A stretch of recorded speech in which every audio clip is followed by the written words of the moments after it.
गर्ने हिम्मत छ नारायण काजी श्रेष्ठ, हिम्मत छ प्रचण्ड। म नारायण काजी श्रेष्ठलाई भन्छु, तपाईको अनुसन्धान प्रचण्डसँग जान सक्छ? आरजु देउबा र मन्जु खानलाई छानबिनको दायरामा ल्याउन सक्नुहुन्छ?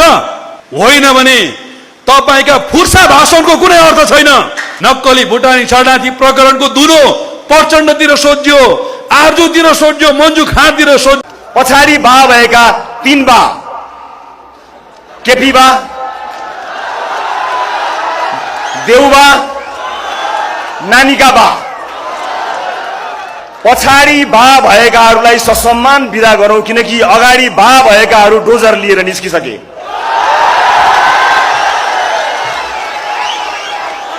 एउटा भ्रष्टाचारी समाउनु पर्यो भने ठाउँ ठाउँको जग हल्लिन्छ।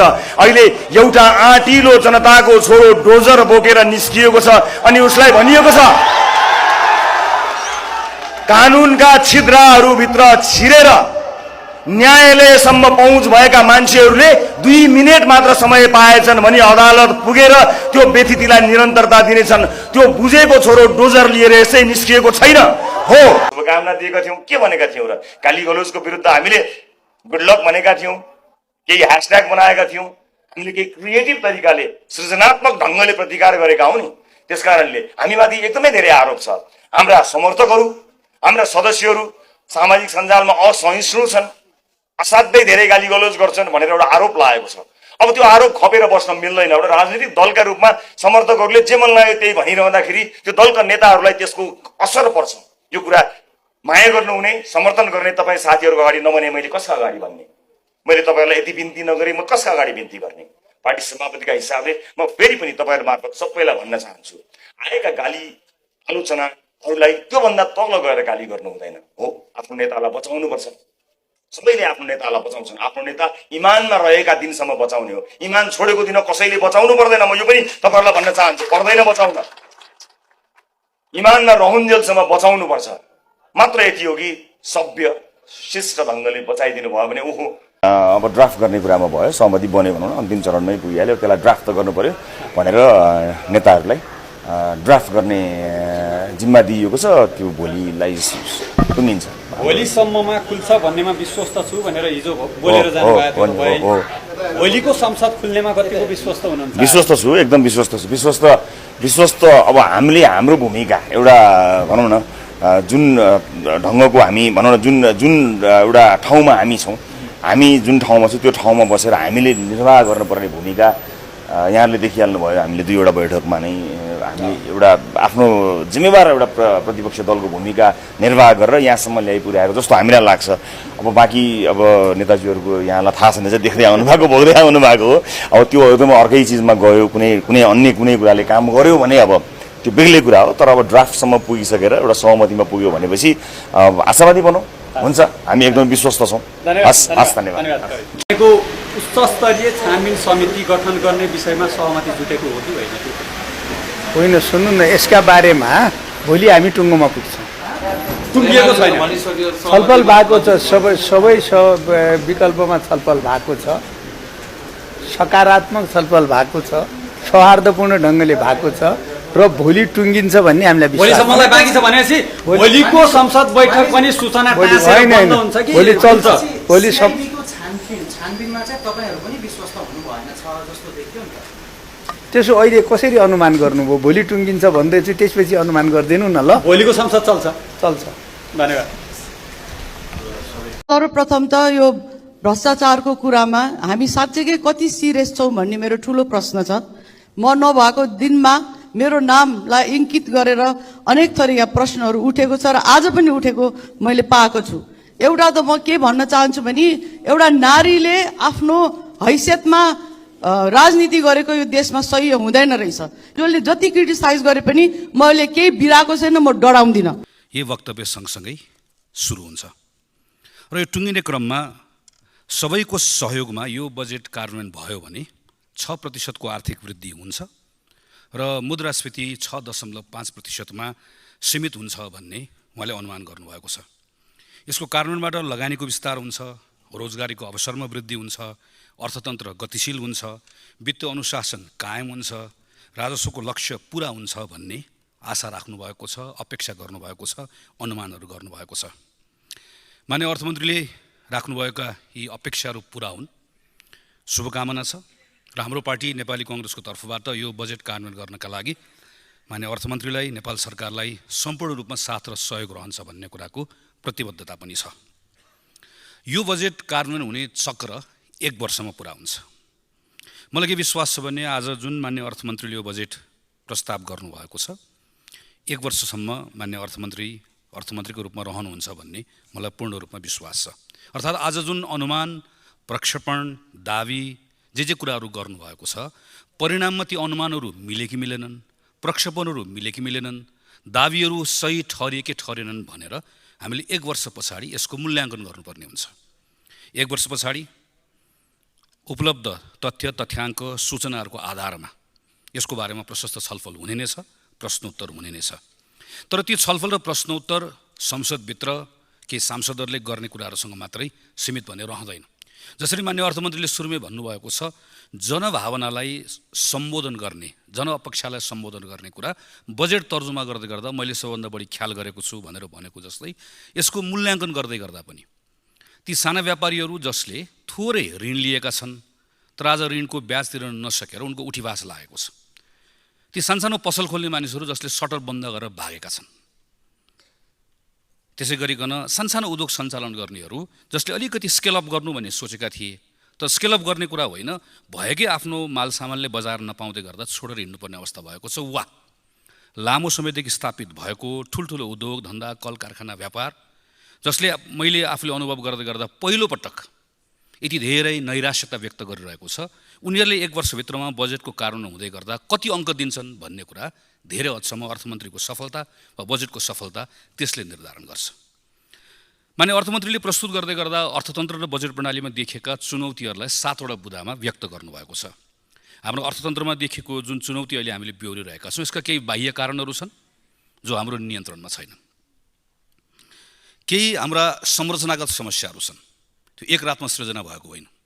खास गरिकन केही समय खास अझ 15-20 वर्षदेखि नै हामीले जुन खालको अभ्यास गऱ्यौँ, जुन नीतिहरू ल्याउँ, त्यसको कारणले गर्दा सृजना भएका केही संरचनागत समस्याहरू र भूकम्प पछाडि, कोभिड पछाडि कतिपय कुराहरू बाध्यतामा, कतिपय पछिल्लो समय भएका लहरमा हामीले गरेका नीतिगत निर्णयहरूको कारणले गर्दाखेरि पनि आर्थिक गतिविधिमा शिथिलता आएको छ भनेर यसको समस्याहरू पहिचान गर्नुभएको छ।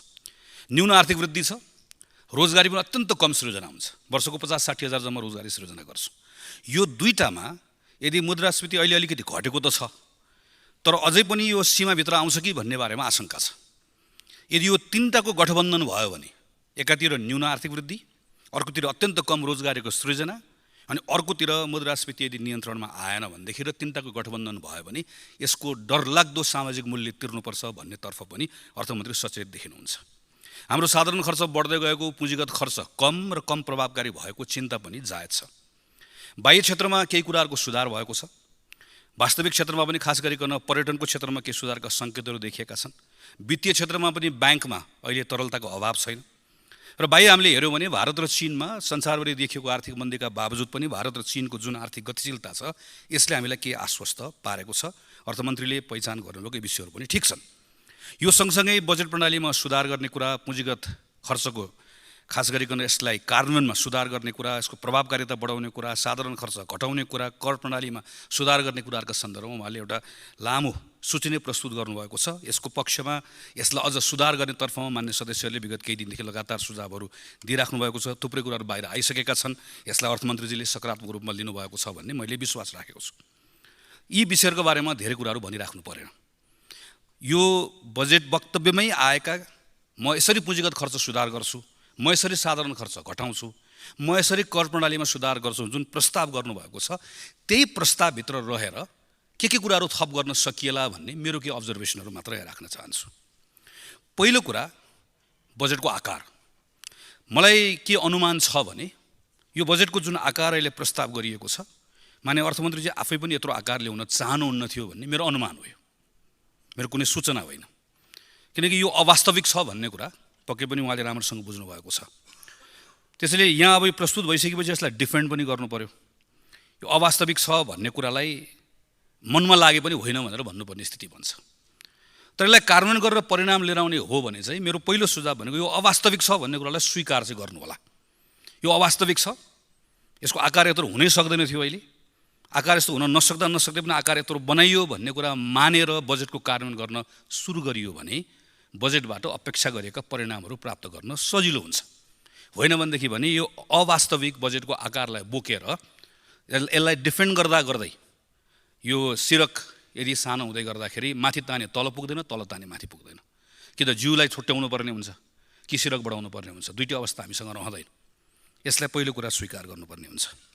दोस्रो कुरा, आगामी आर्थिक वर्षमा राजस्वको जुन लक्ष्य लिइएको छ, जसरी बजेटको आकार अनरियलिस्टिक छ, राजस्वको लक्ष्यका सन्दर्भमा पनि स्वाभाविक रूपमा यो पनि अनरियलिस्टिक छ। यो आर्थिक वर्षमा राजस्व जसरी उठिरहेको छ, अहिले जुन हामी संशोधन गरिसके पछाडि पनि जुन लक्ष्य लिएका छौँ त्यो पनि हाम्रो भेट्दैन। आज हामी जुन इन्स्ट्रुमेन्ट्सहरू प्रयोग गरेर राजस्व उठाइरहेका छौँ, हाम्रो जस्तो अवस्था छ। आर्थिक वर्ष त हाम्रो संविधान कानुनमा लेखिएको कारणले गर्दा बदली हुने हो। रातारात हाम्रो आर्थिक व्यवहारमा त्यत्रो के ठुलो परिवर्तन आउनेवाला छ, वा सरकारले अहिले प्रस्तावित गरेका जुन कुराहरू छ यसको परिणाम आउन पनि समय लाग्छ। अर्को कुरा, आफू यसले चमत्कार गर्ने पनि होइन। खास गरिकन हाम्रो आयातमा निर्भर भएको इकोनोमीको जुन स्ट्रक्चर छ, हाम्रो संरचना छ, यो रातारात एकैबाट बदलिनेवाला छैन। एकातिर हामीले देखिसक्यौँ, अस्ति हामीले केही समय अलिकति थोरै आयातमाथि थोरै दबाव भयो वैदेशिक मुद्रामा भनेर आयातमा नियन्त्रण गऱ्यौँ।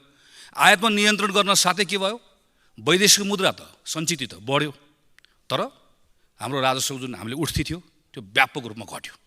एकातिर ताने अर्कोतिर जान्छ। यस्तो अवस्थामा गएको 30-35 वर्षमा प्रत्येक वर्ष राजस्वको हाम्रो जसरी सङ्कलन बढ्दै गएको थियो, 30-35 वर्षको रेकर्डभन्दा फरक ढङ्गबाट हाम्रो गएको वर्षभन्दा राजस्वको सङ्कलन यो वर्ष घटेर गएको यो बेलामा 30% बढी हामी बढाउँछौँ भनेर जुन अनुमान गरिएको छ, यो अनुमानका आधारमा हामीले यो हुन्छ भन्दै काम गर्दै गयो भने पछिल्लो चौमासिकमा गएर यसले के गर्छ भने यसले व्यापक रूपमा दबाव बढाउँछ, जसको कारणले गर्दा विकासका कार्यक्रमहरू कटौती गर्नुपर्ने हुन्छ, जसले गर्दा बजेटको लक्ष्य फेरि हामीले भेट्न सकिन्न।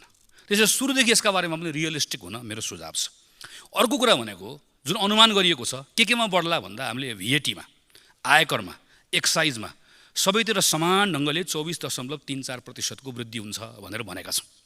आजै मात्र मैले राजस्व सचिव रामप्रसाद घिमिरेको अन्तर्वार्ता पढेँ। त्यो अन्तर्वार्तामा उहाँ के भन्नुहुन्छ भने यो कमजोरी हो, गल्ती भयो भनेर भन्नुहुन्छ, तर यो साधारण हो भनेर भन्नुहुन्छ। सामान्य सभामुखमध्ये म यसलाई साधारण मान्न सक्दिनँ। 24.34%कै समान ढङ्गले जसरी यो बढ्छ भनेर अनुमान गरिएको छ, बजेटमा आइसक्यो। हाम्रो अभ्यास के चाहिँ हामी सामान्यतया प्रस्तावित भएको कुरालाई बदल्दैनौँ, फेर्दैनौँ। तर यत्रो ठुलो कमजोरी भइसक्यो, अब के गर्ने हो यसलाई जस्ताको तस्तै राखेर कमजोरी हो भन्ने कुरा मानिसक्नुभयो सार्वजनिक रूपमा। यो कमजोरीलाई जस्ताको तस्तै राखेर यसलाई हामीले पारित गऱ्यौँ भने डे 1बाटै हाम्रो राजस्वको अनुमान त मैले त अहिले अनुमानमाथि अनुमान गरेँ मिल्दैन है भनेर, तर यो त राजस्वको सचिव आफैले यो अनुमान गरेको कुरा आफैमा यसको आधार बनाउँदै गर्दा आधार ठिक भयो, तर जसरी राखेको छ गलत हो भनेर स्वीकार गरिसके पछाडि त यो त अनुमानको यात्रै सुरुबाटै हामीले गलत बाटोमा हिँड्ने भयौँ हामी। यसका सन्दर्भमा यसलाई कसरी सच्याउने हो, कसरी गर्ने, यसमा मान्य अर्थमन्त्रीज्यूको ध्यान जान आवश्यक छ। त्यसपछिको विषय भनेको पुँजीगत खर्चलाई प्रभावकारी बनाउने सन्दर्भमा 18वटा बुँदामा यहाँ प्रस्ताव गरिएको छ। म अर्थ मन्त्रालयलाई के कुरामा आग्रह गर्न चाहन्छु, 18 बुँदा ठिक छ एकदम, 18 बुँदा एकपटक अर्थ मन्त्रालय फेरि पढोस्। यो वक्तव्यमा राख्नको लागि ठिक छ, यहाँ एकदम ठिक कुरा पनि आएको छ। अब वक्तव्यलाई परिणाममा पुर्याउनका लागि कार्ययोजना बनाउन आवश्यक छ। एउटा बुँदा हुन्छ। उदाहरणको लागि प्रधानमन्त्री कार्यालय राष्ट्रिय योजना आयोगले ठुल्ठुलो आयोजनाहरू अनुगमन गर्ने भनेको छ। यो अनुगमन गर्ने कुरा पुरानै हो, सधैँभरि हुन्छ। अनुगमन गर्न जाने कुरा कस्तो हुन्छ मान्य सदस्यलाई थाहा छँदैछ, यो चाहिँ भ्याकेसनमा गएको जस्तो। छुट्टी जानु पऱ्यो भनेपछि अब के गर्ने त भन्दा एउटा आयोजनाको अनुगमन गर्न जाने भन्ने हाम्रो यस्तो एउटा परम्परा परिपाटी बसेको छ। योजना आयोगको साथीहरू, अर्थ मन्त्रालयका साथीहरू घुम्नु पऱ्यो भनेपछि ल अनुगमन जाने भन्ने छ। यसलाई कसरी बदल्ने हो, के बदल्छौँ जसले गर्दाखेरि पुँजीगत खर्चको प्रभावकारी यसको परिणाम आउनका निम्ति ठुल्ठुला आयोजनाहरूको काम गर्ने तरिका बदलिन्छ। कार्तिक महिनाभित्रमा ठेक्का व्यवस्थापन नगर्यो भनेदेखि भने विनियोजित रकम चाहिँ रोक्का गर्न सकिने भनियो, यसलाई स्वैच्छिक बनाइयो। बरु यसलाई सर्टेन क्राइटेरिया राखेर यति कुरा पुरा गऱ्यौ भने तिम्रो विनियोजित रकमको ठेक्का लागेन भने पनि तिमीलाई मैले ग्रेस दिन्छु, तिमीलाई गर भन्न सक्छु। तर यति कुरा गरेनौ भनेदेखि भने चाहिँ म अनिवार्य रूपमा जान्छ भनेर भनिएन भने, अब अर्थ मन्त्रालयले कार्यविधि बनाउ त्यसो भनेन भने मैले अहिले अनुमान लगाउन सक्छु वा ठोकुवा गरेर भन्न सक्छु प्रत्येक मन्त्रालयले अर्थमन्त्रीलाई आएर यो कारणले गर्दाखेरि हो भनेर एउटा पनि ठेक्का विनियोजन रकम रोक्न सकिने अवस्था बन्दैन। आयोजना प्रमुखको छनौटको मापदण्ड बनाउने भने कसले बनाउने हो, कहिले बनाउने, यो पनि प्रत्येक वर्षको बजेटमा हामी सुन्दै आएका छौँ। कसरी बनाउने? आयोजना त सबै अर्थ मन्त्रालय अन्तर्गत छैन। कहाँ गएर बनाउने, कसरी बनाउने, यस्ता थुप्रै विषयहरू छन्। 18वटा बुदामा म बुदागत रूपमा जान्न, प्रत्येक बुदालाई अर्थ मन्त्रालयले एकचोटि रिरिड गरोस्, फेरि पढोस्। त्यसको आधारमा अर्थ मन्त्रालय आफैले गर्नुपर्ने कुरा के हो छेउको तालिकामा लेखोस्, अर्को कुन मन्त्रालयले गर्नुपर्ने छेउको तालिकामा लेखोस्, त्यसपछि मात्र अपेक्षित परिणाम आउँछ। चौथो कुरा, यो बजेटमा यो प्रस्तावित बजेटमा केही कानुनहरूको संशोधनको कुरा गर्छ। जस्तो उदाहरणको लागि जग्गाको हदबन्दी, खास गरिकन निर्यातमूलक उद्योग सञ्चालन गर्ने कुराको सन्दर्भमा, सूचना प्रविधिको क्षेत्र र नवप्रवर्धनको उद्योगहरूमा अलिकति लचिलो श्रम नीति बनाउनलाई श्रम ऐनको संशोधन गर्ने कुरा। त्यस्तै गरिकन वनको खास गरिकन हामीहरू जब रुखको कटानी गर्छौँ त्यही बेलामा सम्पूर्ण कुरा एकैपल्ट गर्ने गरिकन EIA मा संशोधन गर्ने कुराको, जग्गा प्राप्ति ऐन, खास गरी आयोजनाको लागि जग्गा प्राप्तिको कुरा लामो समयदेखि यसको बारेमा छलफल भएको। मैले नै संसदमा आएदेखि जग्गा प्राप्ति ऐनको संशोधन गर्ने भनेको चाहिँ सुनेको 12 कि 14 वर्ष भयो। प्रत्येकचोटि आउँछ यो, अनि प्रत्येकचोटि यसमा हामी बोल्छौँ। 12-13 वर्ष लगातार बजेट पल्टायो भने प्रत्येक वर्ष यो परेको देखिन्छ। सार्वजनिक खरिद ऐन हामीले यति पटक नियमावली संशोधन गरिसक्यौँ कि अब नियमावली संशोधन गर्ने कि मूल ऐनमा जाने, यसमा पनि ऐन नियमावली दुईटै कुरा लेखिएको छ। यस्ता केही ऐनहरू संशोधन गर्छु, सङ्घीय कृषि ऐन, सङ्घीय शिक्षा ऐन, सङ्घीय निजामती ऐन, बौद्धिक सम्पत्ति कानुन सम्बन्धी ऐन, भन्सार ऐन, स्वार्थको द्वन्द्व सम्बन्धी ऐन लगायतको ऐनहरू चाहिँ म नयाँ बनाउँछु भनेर यसमा भनिएको छ। यो हाम्रो विधेयक बनाउने ऐन बनाउने तरिका कस्तो हुन्छ? मन्त्री परिषदबाट स्वीकृति लिएर सम्बन्धित मन्त्रालयले बनाउनुपर्छ। अब शिक्षा मन्त्रालयले सङ्घीय शिक्षा ऐन बनाउने कुरा प्राथमिकतामा राखेन। उसले प्राथमिकतामा राख्यो तर संसदले प्राथमिकतामा राखेन। पार्लियामेन्ट्री कमिटीले यसका बारेमा चाहिँ अलिकति यसको समयको महत्त्व मानव बुझ्दिएन। ऐन समयमा बन्दैन। ऐन समयमा बनेन भने बजेटको लक्ष्य कसरी प्राप्त हुन्छ? त्यसैले अर्को कुरा अहिले हेर्नुपर्ने कुरा भनेको पार्लियामेन्टलाई कन्फिडेन्समा लिने कुरा र जुन जुन मन्त्रालयले ऐन बनाउनु पर्ने तत्त मन्त्रालयलाई पनि सँगसँगै लिएर हिँड्ने कुरा अर्थ मन्त्रालयको लागि त्यत्तिकै आवश्यक छ। पाँचौँ कुरा, पुँजीगत खर्चको कम भयो भन्ने कुराको सन्दर्भमा असाध्यै कम चर्चा हुने गरेको तर एकदमै महत्त्वपूर्ण विषय भनेको चाहिँ राज्यको समग्र क्षमताको कुरा पनि हेर्नुहोस्। मेरै निर्वाचन क्षेत्रमा यस्तो एउटा दुई ठाउँमा यस्तो बोटलनेक बाटोहरू छ जुन बाटो बन्दा बन्दै त्यो त्यहीँ गएर त्यो रोकिएको छ। त्यो किन रोकियो भनेर यसो कसैले गएर हेर्न गयो भने सिधा थाहा भइहाल्छ कि त्यहाँ कसैले मुद्दा हाल्नु भएको छ। मुद्दा सम्मानित अदालतमा जान्छ, अदालतले वर्षौँ फैसला गर्दैन। अदालतले वर्षौँ फैसला नगरिदिइसकेपछि के हुन्छ? हामीले जुन पुँजीगत खर्च भनेर भन्छौँ, अदालतले फैसला नगरिदिँदाखेरि त्यो पुँजीगत खर्च हुने कुरा प्रभावित हुन्छ। अख्तियारले समयमा निर्णय नगरिदिँदा प्रभावित हुन्छ। हाम्रो ओभरसाइड एजेन्सिजहरूको कामसँग पनि हाम्रो पुँजीगत खर्च जोडिएको हुन्छ। यसमा पनि हामीले ध्यान पुर्याउनु पर्ने छ। कसरी गर्ने हो त? यो वर्ष हामी कसरी अदालतसँग, अख्तियारसँग, यी लगायतका संस्थाहरूसँग, यी निकायहरूसँग हामी काम गर्छौँ, जसको कारणले गर्दा हाम्रो पुँजीगत खर्च पहिलाको भन्दा अझ बढी रिजल्ट आउने अवस्था हुन्छ। त्यसपछिको विषय भनेको अरू मन्त्रालय। एउटा मन्त्रालय थुप्रै मन्त्रालयको आफ्नो क्षेत्रगत कार्यक्रमहरू भए। त्यो मन्त्रालयको राजनीतिक नेतृत्व मन्त्रीसँग छ, सचिव हुनुहुन्छ। मैले वर्षमा योभन्दा अघिल्लो पटक पनि धेरै पटक भनिसकेको दोहोऱ्याउँदिनँ। यही मन्त्रालयको बजेटभित्र परेका कतिपय कार्यक्रमहरूको कार्यविधि समेत पनि नबनाइकन सकिन्छ हाम्रो। अहिले कार्यविधि बनाउने कुरा त क्यालेन्डरमा तोकिएको छ, तर मलाई डर के लागेको छ यो पटक कार्यविधि चाहिँ बन्छ, कार्यान्वयन हुँदैन। किन कार्यविधि बनाउने पो क्यालेन्डर आयो त, कार्यविधिको काम गर्ने कुरा नगरे पनि भयो। त्यो मन्त्रालय, प्रत्येक मन्त्रालय, अर्थ मन्त्रालय सँगसँगै एउटै पेजमा कसरी आउने, अर्को महत्त्वपूर्ण कुरा यो हुन्छ। त्यसपछिको अर्को कुरा भनेको निजी क्षेत्र। निजी क्षेत्रको मैले हेरेँ, यसपालि सबै कुरा पढिरहेको छु। खास गरी स्वदेशी निर्माण सामग्रीकै प्रयोग गर्ने कुरा, हदबन्दी सम्बन्धी कानुनको संशोधन गर्ने कुरा, वैदेशिक लगानीको सीमालाई पुनर्विचार गर्ने कुरा लगायतका कुराहरूलाई उहाँहरूले प्रशंसा गर्नुभएको छ। तर कर नीतिमा अस्थिरता देखियो, जसको कारणले गर्दा लगानीको अवस्थालाई यसले नकारात्मक ढङ्गले प्रभावित गर्यो भन्ने उहाँहरूको गुनासो मात्र होइन, उहाँहरूको यसमा ठुलो प्रश्न छ।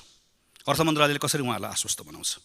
कतिपय जस्तो भनौँ हामीले हेऱ्यौँ, यतिवटालाई भ्याटको छुटको सूचीबाट हटाइयो, ब्ल्याङ्केटमा हेर्दै गर्दा ठिक सुनिन्छ।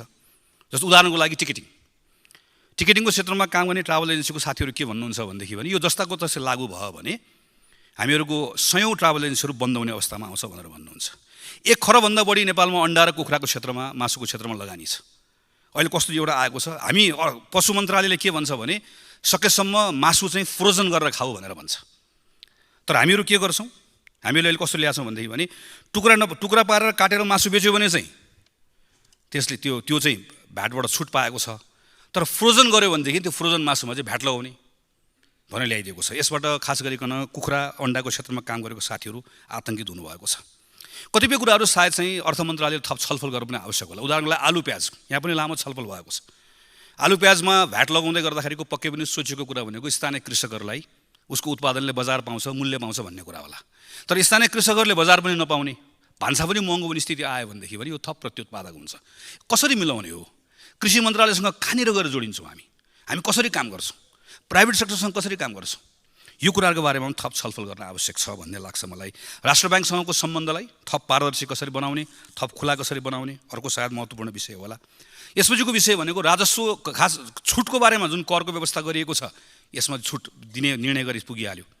तर राजस्व चुहावट नियन्त्रणका सन्दर्भमा जे कुरा गरिएको छ, राजस्व चुहावटको नियन्त्रणको कुरा चाहिँ कर प्रशासनलाई चुस्त दुरुस्त बनाएर मात्र यसको उपलब्धि प्राप्त हुँदैन। सम्बन्धित निकायहरू, खास गरिकन नेपाल प्रहरी, सशस्त्र प्रहरी, जसले हाम्रो बोर्डर आउटपोस्ट हेर्छ, त्यो अर्थात् अहिलेको लागि गृह मन्त्रालय भनौँ, गृह मन्त्रालय अर्थ मन्त्रालयसँग सँगसँगै काम गरेन त्यहाँभित्रको नियुक्ति, त्यहाँभित्रको प्रमोसन, त्यहाँभित्रको तमाम यी कुराहरूसँग केसँग जोडिन्छ भने यो कुरा राजस्व चुहावट नियन्त्रण गर्ने कुरासँग जोडिन्छ। राजस्व अनुसन्धान गर्ने कार्य प्रधानमन्त्री अन्तर्गत छ, त्यो आफ्नो लयमा आफ्नो तालमा छ। राजस्वको आन्तरिक राजस्वको यता कार्यालय अर्थ मन्त्रालय अन्तर्गत छ, गृह मन्त्रालय छ। यो सबैले एक ठाउँ ल्याएर जोड्ने कुरा गर्न सकिएन भने राजस्व चुहावटको नियन्त्रण सम्बन्धी पनि अपेक्षित गरेको परिणामहरू प्राप्त गर्न सकिँदैन। यी यस्ता कुराहरू छन् जुन कुरा बजेटमा प्रस्तावित भएकै कुराहरू हुन्। खालि मैले, किनभने यो बजेट यहाँ प्रस्तावित भइसक्यो, अब कस्तो प्रस्ताव गरेको भए के हुन्थ्यो भन्ने बारेमा मैले धेरै छलफल गर्न चाहिनँ। मेरो शुभकामना छ खालि यसलाई जे कुराहरू आएको छ यसबाट अपेक्षित परिणाम ल्याउनका लागि काम गर्ने तरिकामा सानसानो बदलावहरू कसरी ल्याउन सकिन्छ भन्ने बारेमा मलाई लागेको के सुझावहरू राखेँ। मलाई खास गरिकन सम्मान्य सभामुख महोदय, म मान्य अर्थमन्त्रीको मैले ध्यानाकर्षण गराउन खोजेको विषय चाहिँ बजेट प्रणालीमा सुधार गर्ने सम्बन्धमा चाहिँ हामीले के काम गर्न सक्छौँ भन्ने बारेमा हो। हाम्रो बजेट प्रणालीका सन्दर्भमा बजेट दिग्दर्शन छ, एउटा आर्थिक कार्यविधि तथा वित्तीय व्यवस्थापन ऐन छ। मङ्सिर पुसको महिनामा अर्थ मन्त्रालयको बैठक बस्छ। अर्थ मन्त्रालयले आर्थिक परिसूचकहरूको एउटा सानो पेपर बनाएर नेसनल प्लानिङ कमिसनलाई दिन्छ। नेसनल प्लानिङ कमिसनले त्यसमा स्रोत समितिको बैठक बस्छ, त्यसले सिलिङ भन्छौँ हामी, त्यो सिलिङ तय गर्छ र मन्त्रालयलाई तिम्रो सिलिङ यति भन्छ र मन्त्रालयभित्र सर काम हुन्छ र मन्त्रालयमा कार्यक्रम राखेर माथि पठाउँछ। यसो हेर्दै गर्दा कुरा मिलेको जस्तो देखिन्छ। तर हाम्रो समस्या यही छ। पहिलो कुरा, प्रधानमन्त्री भनेको क्याबिनेटको क्याप्टेन, प्रधानमन्त्रीले सबै कुराको जिम्मा लिने हो र प्रधानमन्त्री सबै कुराको लागि जवाफ दियो। अर्थमन्त्री भनेको उसको सहायक, प्रधानमन्त्री त क्याबिनेटको अधीन हो, सबै उसको बस हो नि त। त्यो स्रोत समिति जसको बैठक हुन्छ त्यहाँ प्रधानमन्त्रीको उपस्थिति नै हुँदैन। त्यो बाहिर प्रधानमन्त्रीको भाषण एउटा हुन्छ, म यो गर्छु भन्ने हुन्छ। तर म यो गर्छु भनेर राखेको चाहनालाई व्यवहारमा अनुवाद गर्ने काम त कहाँबाट सुरु हुन्छ भन्दा त्यो स्रोत समितिको बैठकबाट सुरु हुन्छ। यो त अर्थ राजनीतिक निर्णय हो नि त। त्यहाँनिर हो अर्थ मन्त्रालयले, नेसनल प्लानिङ कमिसनले त्यतिखेर कहिलेकाहीँ राजनीतिक व्यक्तित्वहरू बहकिन खोज्यो भने हाम्रो अहिले भुक्तानीको सन्तुलन यति छ, हाम्रो ऋणको अवस्था यस्तो छ, यहाँ यो छ, यहाँ छ, यो छ भनेर त्यसलाई चेक गर्ने हो। तर मूल निर्णय गर्ने भनेको त पोलिटिकल मान्छेले हो नि त। तर त्यहाँनिर हाम्रो पोलिटिकल इन्भल्भमेन्ट हुँदैन, सक्यो। त्यसपछि सिलिङ हुन्छ। सिलिङ भएपछि कहाँ जान्छ? मन्त्रालयमा जान्छ। हेर्नुहोस्, मन्त्रालयमा त अझ हालत के हुन्छ? मन्त्रालयमा त मन्त्रीजी त्यो बैठकमा प्रायः बस्नुहुन्न। नबसेर कहाँ पठाइन्छ भने यसो कर्मचारी बसेर तल सम्बन्धित विभागहरू जसले खर्च गर्ने निकाय युनिटहरू हुन्छ त्यो युनिटमा पठाइन्छ। अनि त्यो युनिटको कर्मचारीहरू बस्नुहुन्छ र पुरानोमा भर्नुहुन्छ र भरेर माथि आएर बजेट तयार हुन्छ। सबैभन्दा बढी काम कहाँ हुनुपर्छ? मन्त्रालयमा जब सिलिङ जान्छ, सिलिङ गएपछि मन्त्रीजी बस्ने र मैले भनेको एकपटक प्रधानमन्त्री पनि बस्नुपर्छ। जस्तो उदाहरणको लागि शिक्षा मन्त्रालयमा यो वर्ष 40 अरबको बजेट हो भनेपछि बजेटको अङ्क पो 40 हो त। यो वर्ष एजुकेसनमा के अचिभ गर्ने हो भन्नको लागि त प्रधानमन्त्री बस्नु पर्यो, शिक्षा मन्त्री बस्नु पर्यो, सचिव बस्नु पर्यो, अर्थ सचिव बस्नु पर्यो, अनि त्यहाँ 3-4 दिन सघन छलफल हुनु पर्यो। त्यसपछि टुङ्गाएपछि पो तलको कर्मचारीले काम गर्ने हो। हामी त तलको कर्मचारीले भर्दै आउनुहुन्छ, जसलाई हामी LMBS भनेर भन्छौँ। अझ पछिल्लो समय त के हुन थालेको छ भने अर्थ मन्त्रालयको उपसचिव बस्नुहुन्छ। उपसचिवले बोलाएको मिटिङ भएको हुनाले गर्दा मन्त्रालयको सचिव पनि जानुहुन्न आजभोलि त। मन्त्रालय उपसचिवमा त जानुहुन्छ। अनि मन्त्रालय उपसचिव बसेर एउटा कार्यक्रम बनाउने चलन हुन्छ, जसले गर्दा के हुन्छ? पोलिटिकल अनरसिप हुँदैन। पोलिटिकल अनरसिप नभएकोले गर्दाखेरि रिजल्ट आउँदैन। अहिले हाम्रो बजेट निर्माणको एकदमै धेरै ठुलो समस्या यो सँगसँगै अर्को कुरा, करको दरको हेरफेरको बारेमा व्यापक चर्चा म डिटेलमा जान्न चाहन्न। यति एउटा कुरा गरौँ भन्ने लाग्छ, रेभेन्यू बोर्ड बनाऊ। राजस्व बोर्ड बनाइसकेपछि यसले एक्जिक्युटिभको काम पनि गर्छ, यसले एडभाइजरीको काम पनि गर्छ र राजस्व बोर्ड बनाएपछि के गरौँ भने करको दरको बारेमा यसरी प्रस्ताव गर्दै गर्दा करको दर हेरफेर गर्न पाइन्छ। हेर्नुहोस्, नभए विधेयक किन ल्याउने? तर एउटा करको दर हेरफेर किन गरेको? औचित्य के हो?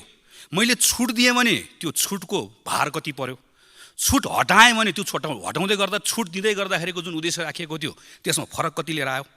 मैले त्यसको अध्ययन, त्यसको एभिडेन्स के हो, कुन प्रमाणको आधारमा मैले छुट दिएँ, चाहे त्यो विद्युतीय गाडीको बारेमा होस्, चाहे जेसुकैको बारेमा होस्, एभिडेन्स के हो, अध्ययन कहाँ भयो, के को आधारमा गरियो? पार्लियामेन्टमा ल्याउँदै गर्दाखेरि यी सबै कुरा ल्याउनुपर्छ। यति कुरा गर्न सकियो भने बिस्तारै हामी पर्फर्मेन्स बजेटिङ, जुन खास गरी पछिल्लो समय विकसित देशहरूले सुरु गरेका छन्, त्यतातिरको हाम्रो पाइलाहरू हामीले बिस्तारै बिस्तारै सार्न सक्छौँ। रातारात गर्न सकिँदैन, तर बजेट प्रणालीमा सुधार गर्ने कुरा एकदमै धेरै महत्त्वपूर्ण छ। र अन्त्यमा अब यति गरिसकेपछि के गर्नुपर्छ? अब हामी सांसदहरूले पनि हाम्रो भूमिका यहाँनिर खोज्न आवश्यक छ। खास गरिकन हामी के गर्छौँ? बजेट आयो, यो जस्ताको जस्तै पास हुन्छ, नीति कार्यक्रम अस्ति भनिसक्यो हामीले, बजेट क्यालेन्डर फेर हेर्नुहोस्। बजेट क्यालेन्डर फेरिसकेपछि के हुन्छ? नीति कार्यक्रम ल्याउने कुरा बजेटको सिद्धान्तको कुरा मात्र होइन। फागुन महिनामा अघि मैले भनेको प्रधानमन्त्री र मन्त्री बस्नुभयो र तत्त मन्त्रालयको छलफल गर्नुभयो भने त्यही फागुन महिनामा सम्बन्धित संसदको विषयगत समितिमा बजेटको प्रारम्भिक खाका पार्लियामेन्ट्री कमिटीमा आउँछ। पार्लियामेन्ट्री कमिटीमा व्यापक छलफल हुन्छ। त्यो व्यापक छलफल भएपछि त्यहाँ कतिवटा कानुन संशोधन गर्नुपर्ने कुरा भने त्यही छलफल हुन्छ। र अब मन्त्रीजीले भोलि गएर पार्लियामेन्टलाई फकाइराख्नु पर्दैन। किन पर्दैन? किनकि संसदीय समिति पनि त्यहाँभित्र आएको हुनाले गर्दा उसले भोलि कानुन संशोधन गर्ने कुरामा मद्दत गर्छ र चैत्र र वैशाखमा बजेट कार्यान्वयन गर्नलाई चाहिने सबै कानुनहरू पारित भइसक्छ र बजेट कार्यान्वयनको एउटा रिजल्ट आउन सक्छ। यसको लागि कानुन बनाउनु पर्ने छ। म मान्य सांसदज्यूलाई आग्रह गर्न चाहन्छु हामी यसमा काम गरौँ। त्यसपछिको अन्तिम कुरा भनेको हेर्नुहोस्, हाम्रो सबभन्दा महत्त्वपूर्ण कुरा भनेको सरकारले हामीलाई भन्यो म यसमा खर्च गर्छु, हामीले पास गरेपछि सरकारले अनुमति पायो अथवा पर्समा यति पैसा हामीले भनिदियौँ, तर कहाँ खर्च गर्छु भनेको छ, खर्च गरे कि गरेन, खर्च गर्छु भने अनुसारको परिणाम आयो कि आएन भनेर सोध्ने खोज्ने काम कसको हो? हाम्रो हो। हामी गर्छौँ त गर्दैनौँ? किन? हामीसँग गर्ने क्षमता हुँदैन, स्वाभाविक हो। यसको लागि 30वटा भन्दा बढी देशहरूले के बनाएका छन्? अहिले फिस्कल वाचडग भनेर बनाएका छन्। उदाहरणको लागि बेलायतमा अफिस अफ बजेट रेस्पोन्सिबिलिटी भन्छ, क्यानाडामा पार्लियामेन्ट्री बजेट कमिटी भनेर भन्छ, कोरियामा national assembly for budget office भनेर भन्छ। यसले के गर्छ?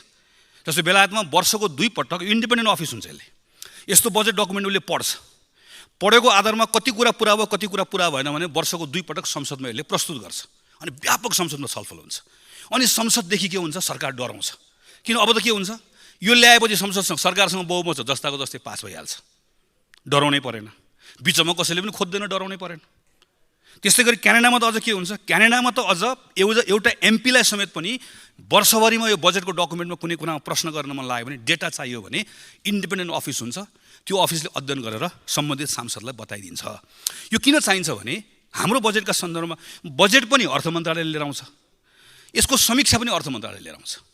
अनि हामीहरूसँग सीमित ज्ञान हुन्छ, सीमित सूचना हुन्छ। यसको आधारमा हामी यहाँ उभिएर आएर बोल्दै गर्दाखेरि कुण्ठा पोख्छौँ, गाली गर्छौँ, तर तथ्याङ्कले गर्दा समात्नुपर्ने ठाउँमा समात्न सक्दैनौँ। जसले गर्दाखेरि अनि हामी के हुन्छ? बिस्तारै बिस्तारै गएर अनि हामीहरूको अवस्था यी साथीले चर्चा गर्नुभएको जस्तै नागरिकहरूलाई मैले अन्यथा भन्न खोजेको होइन, नागरिकहरूले हामी सांसदहरूले बजेट निर्माण लगायतका यी यावत कुराहरूमा व्यापक र प्रभावकारी ढङ्गले काम गरिरहेको नदेखेको हुनाले गर्दा, त्यो भूमिका हामीसँग छ तर हामीले त्यो सृजना नगरेको हुनाले गर्दा उनीहरू त्यसपछि हामीसँग के गर्छन्? मन्दिरको गजुरको लागि पैसा माग्छन्, इनार खन्न पैसा माग्छन्। किनभनेदेखि भने संसदमा त हामी यहाँ टेबल ठोकेको मात्रै देखिरहेको हुन्छ हुन्न भने मात्रै देखिरहेको हुन्छ। अर्थ मन्त्रालय वा सरकार हामीसँग डराइरहेको देखिरहेको हुँदैन। स्रोत केमा खर्च गर्ने, कसरी खर्च गर्ने, यावत कानुन बनाउने अधिकार हामीसँग छ। त्यो अधिकारको हामीले प्रयोग गरिरहेका छैनौँ। त्यो अधिकारको प्रयोग नगरेको हुनाले गर्दा सरकारले हामीलाई हेप्छ वा सरकारले बरालिन्छ, जे गरे पनि हुन्छ भन्छ। किनकि पार्लियामेन्ट्री सिस्टममा सरकारसँग जहिले पनि बहुमत हुन्छ र हामी कहाँ क्रस पार्टी काम गर्ने धेरै प्रचलन पनि छैन।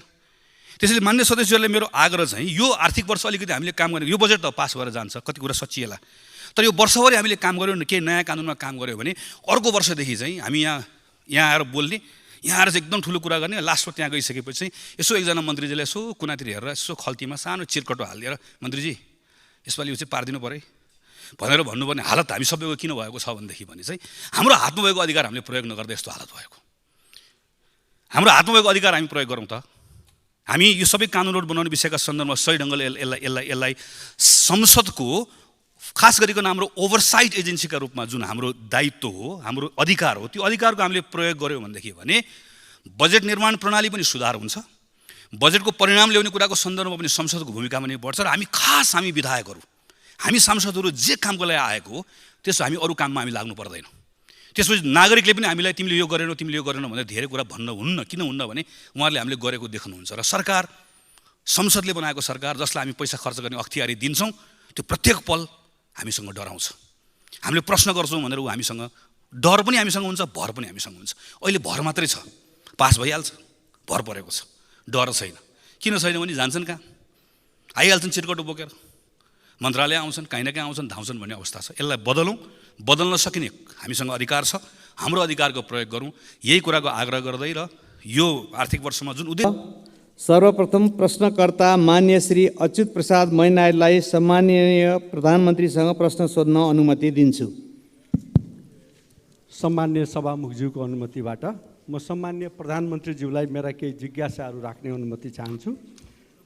प्रश्नहरू: सार्वजनिक खरिद नियमावली 64 को नियम 6(3) अन्तर्गत निर्माण स्थलको व्यवस्थापन नभई खरिद कार्य गर्न नहुने उल्लेख छ। राष्ट्रिय गौरवका आयोजनाहरू बुढी गण्डकी, सुनकोशी मरिन, काठमाडौँ तराई द्रुत मार्ग, खोकना खण्ड, निजगढ अन्तर्राष्ट्रिय विमानस्थल टाङ्गिया बस्ती, पूर्व पश्चिम रेलमार्गको जग्गा अधिग्रहण एवं घर टहरा हटाउने, क्षतिपूर्ति दिने साथै तामागढी सिमरौनगढ हुलाकी सडकको मुआब्जा जनताले 4 वर्षदेखि पाउन सकेका छैनन्। यसै आबोमा बजेट विनियोजन छैन। साथै बहुचर्चित रेल सेवा सञ्चालनबारे सरकारको दृष्टिकोण के छ? र यसै गरी संसदमा समेत आवाज उठेको सम्मान्य सभामुख महोदय, रुस युक्रेन युद्धमा रुसको पक्षबाट नेपाली युवाहरूको संलग्नताको विषयमा सो बारेमा पनि म सरकारको जिज्ञासा जवाब चाहन्छु। धन्यवाद। अब सम्माननीय प्रधानमन्त्री श्री पुष्पकमल दाहाल प्रचण्डलाई उक्त प्रश्नको जवाफ दिन अनुमति दिन्छु। सम्मान्य सभामुख महोदय, म यो प्रश्नोत्तर कार्यक्रममा मान्य सदस्यहरूको प्रश्नको उत्तरको निम्ति उपस्थित छु। म प्रश्न उत्तरमा सहभागी हुनु अगाडि केही दिनदेखि आएको अविरल वर्षाको कारण पूर्वी नेपालका खास गरी सङ्खुवासभा, ताप्लेजुङ, पाँचथरका जिल्लाहरूमा ठुलो धनजनको क्षति भयो र त्यसको प्रत्यक्ष अवलोकन गर्न नेपाल सरकारको तर्फबाट हामी त्यहाँ पुग्यौँ पनि, तर मौसमको खराबीको कारणले सबै चिज यथार्थ अवलोकन गर्न त हामीले सकेनौँ। तैपनि हामीले त्यहाँको निम्ति तत्काल आवश्यक पर्ने राहत, उद्धार र पुनर्स्थापनाको सम्भावनाबारे छलफल गऱ्यौँ र युद्धस्तरमा उद्धार र राहत कार्यक्रम अगाडि बढाउन सम्बन्धित सबै निकायहरूलाई निर्देशित दियौँ। म अहिले त्यसको व्याख्या होइन, खालि म मृतकहरूप्रति श्रद्धाञ्जली र शोकसन्तप्त परिवारहरूप्रति समवेदना व्यक्त गर्न चाहन्छु। त्यसै गरी आज ओखलढुङ्गामा पनि फेरि पहिरोमा परि जो 4 जनाको क्षति भएको कुरा आएको छ, उहाँहरूप्रति पनि म श्रद्धा व्यक्त गर्न चाहन्छु र पीडितहरूप्रति संवेदना व्यक्त गर्न चाहन्छु। हामी सबै मान्य सदस्यहरूसँग नेपाल सरकारको तर्फबाट हाम्रो विकासको मोडालिटीको बारेमा, हाम्रो भौगोलिक अवस्थितिको बारेमा भौगोलिक अध्ययन गरेर बस्तीको बारेमा हामीले गम्भीर रूपले र रणनीतिक रूपले नसोच्ने हो भने यस्ता घटनाहरूको पुनरावृत्ति भइराख्ने स्थिति छ। यतातिर नेपाल सरकारको पक्कै पनि गम्भीर रूपले ध्यान आकर्षित भएको छ।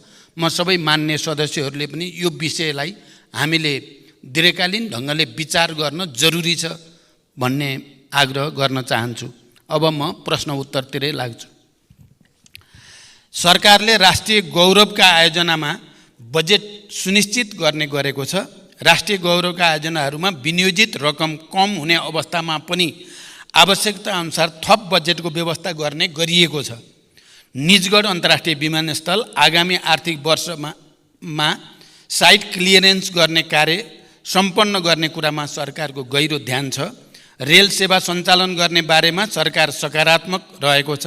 साथै राष्ट्रिय गौरवका आयोजनाहरू तथा अन्य प्राथमिकता प्राप्त आयोजनाहरूको जग्गा अधिग्रहण, मुआवजा तथा क्षतिपूर्ति वितरण गर्ने कार्य सरकारको प्राथमिकतामा रहेको छ। आगामी दिनमा आवश्यक बजेट व्यवस्था सहित सम्बन्धित निकाय मार्फत यस विषयमा सम्बोधन हुने बेहोरा म मान्य सदस्यहरूलाई अवगत गराउन चाहन्छु। अन्तर्राष्ट्रिय राजनीतिमा घटिरहेका घटनाहरूप्रति नेपाल सरकारको गहिरो ध्यान छ भन्ने कुरा पनि म राख्न चाहन्छु। धन्यवाद। अर्का प्रश्नकर्ता मान्य श्री अजय कुमार चौरसिया।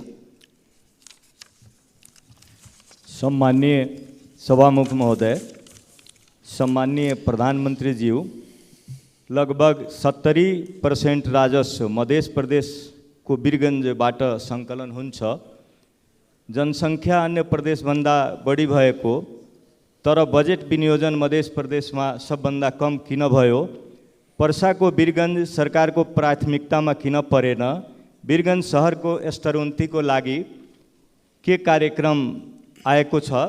सम्माननीय प्रधानमन्त्रीज्यू, वीरगन्जको नारायणी उपक्षेत्रीय अस्पताल, ठाकुराम बहुमुखी क्याम्पस, आदर्शनगर र नारायणी रङ्गशालाको स्तर उन्नतिको लागि कति रकम विनियोजन भएको छ?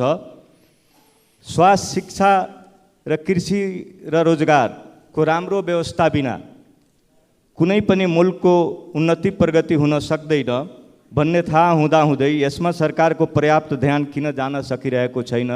सम्माननीय सभामुख मार्फत म सम्माननीय प्रधानमन्त्रीजीबाट उत्तर चाहन्छु। धन्यवाद। सम्माननीय प्रधानमन्त्रीज्यू। सम्मान्य सभामुख महोदय, मध्य प्रदेशमा कम बजेट विनियोजन भयो भन्ने कुरा साँचो होइन। सङ्घीयताको मर्म अनुरूप सङ्घबाट प्रदेश र स्थानीय तहमा हुने वित्तीय हस्तान्तरणको 15% भन्दा बढी रकम मध्य प्रदेशमा नै जाने गरेको छ।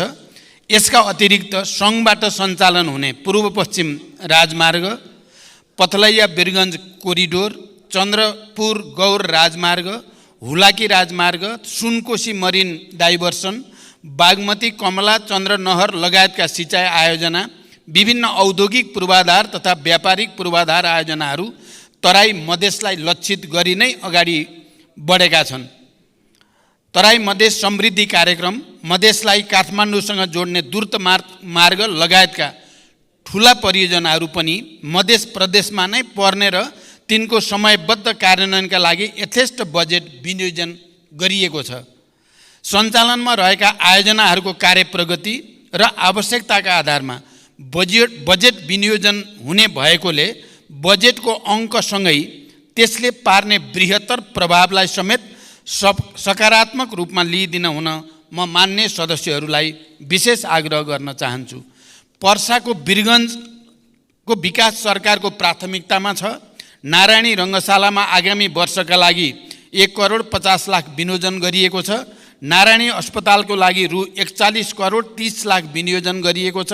ठाकुरराम बहुमुखी क्याम्पसका लागि विश्वविद्यालय अनुदान आयोग मार्फत अनुदान जाने व्यवस्था मिलाइएको छ। सरकारले मानव जीवनसँग सम्बन्धित अत्यावश्यक विषयहरू स्वास्थ्य, शिक्षा, कृषि र रोजगारीलाई उच्च प्राथमिकतामा राखेको छ। सरकारले स्वास्थ्य पूर्वाधार निर्माण, मेसिन उपकरण खरिद र जनशक्तिका लागि आवश्यक पर्ने रकम विनियोजन गरेको छ। बजेटको आकार चालु वर्षको भन्दा सानो हुँदा पनि आगामी वर्षको बजेटमा शिक्षाको बजेट घटाइएको छैन। कृषि क्षेत्रका लागि उत्पादनमा आधारित अनुदान, रैथाने बाली प्रवर्धन, रासायनिक मलमा बजेट व्यवस्था लगायतका कार्यक्रमहरू रहेको जानकारी गराउन चाहन्छु। धन्यवाद। अर्का प्रश्नकर्ता मान्य सदस्य श्री अञ्जनी श्रेष्ठ।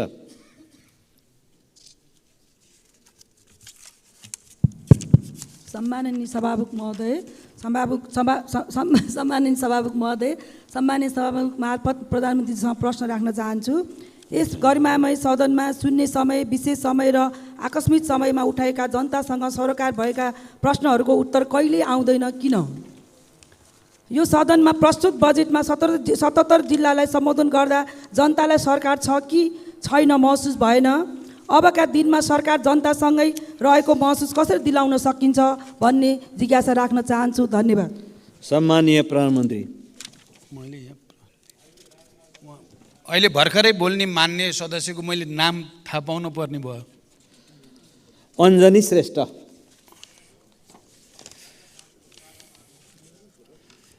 सम्मान्य सभामुख महोदय, सम्मानित सदनमा शून्य समय र विशेष समयमा मान्य सदस्यले उठाएका विभिन्न प्रश्नहरूमा सरकार संवेदनशील भई तिनको जवाफ नियमित रूपमा दिइ नै रहेको छ।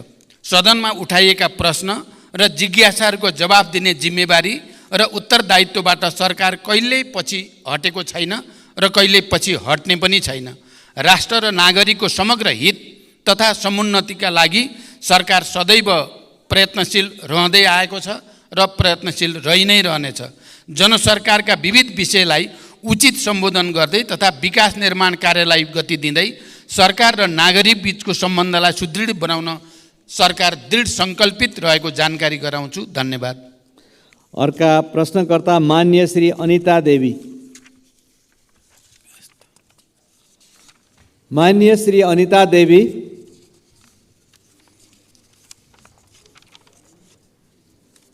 माननीय श्री अनिता देवी। यसपछि अर्का प्रश्नकर्ता मान्य श्री अनिशा नेपाली। सम्माननीय सभामुख महोदय, आज म सभामुख महोदय मार्फत प्रधानमन्त्रीज्यूलाई प्रश्न सोध्न चाहन्छु।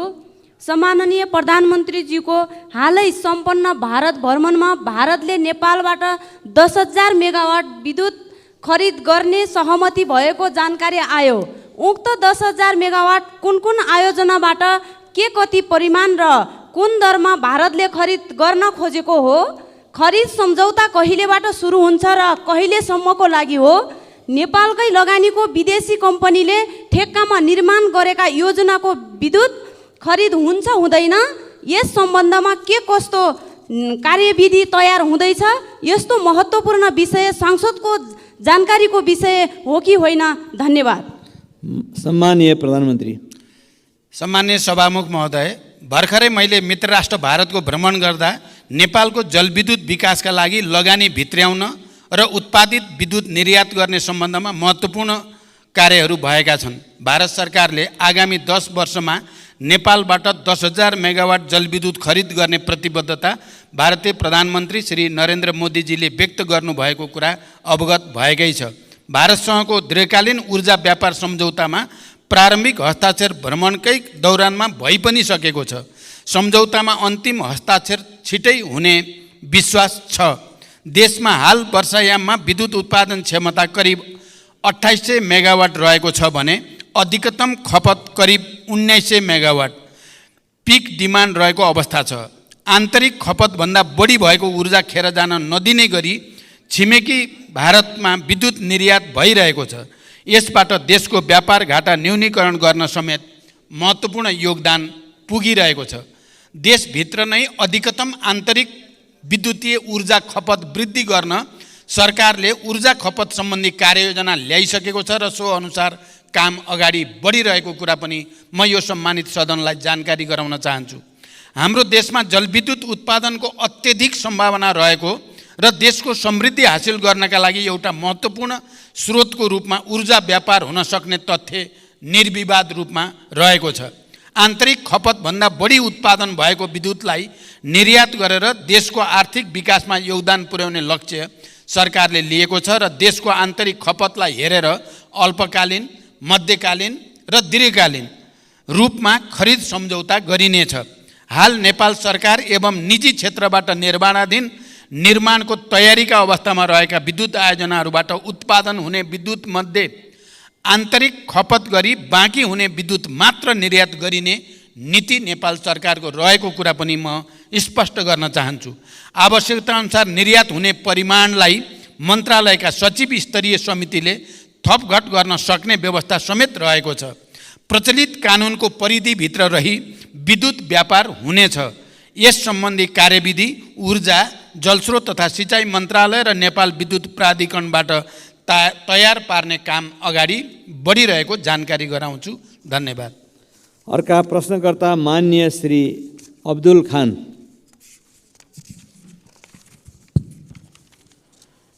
सम्माननीय सभामुख महोदय मार्फत सम्माननीय प्रधानमन्त्रीज्यूलाई प्रश्न सोध्न चाहन्छु। तराई मधेसतिर किसानहरू लगभग धानको बिउ राखिसकेका छन्। अब किसानहरूको सोच मल र सिँचाइको व्यवस्थापनमा छ। मलको हाहाकार छ, बिजुली कटौती अत्यधिक छ। सीमा नाकामा जनताले दिनहुँ गाली पिटाई खाइरहेछन्। 1 बिघा अर्थात् 20 कट्ठाको खेती गर्ने किसानलाई 2 बोरा युरिया, 1 बोरा डिएपी चाहिन्छ। भारतबाट ल्याउँदा नेपाल प्रहरीले जफत गर्छ। न त हामी दिन सक्छौँ न त ल्याउन दिन्छौँ। न त हामी किसान कार्ड बनाउँछौँ, न त हामी नाका खोल्छौँ। जनताले कसरी सरकारको अनुभूति गरियोस् सभामुख महोदय। त्यस्तै पैसा तिरेर पनि हाम्रो सरकारले किन मल समयमा किन्न सकिरहेको छैन, स्पष्ट कारण चाहिन्छ सभामुख महोदय। 100 रुपियाँ भन्दा माथिको सामानमा भन्सार कर लगाउनु कतिको जायज छ? हस्, धन्यवाद। सम्मानीय प्रधानमन्त्री।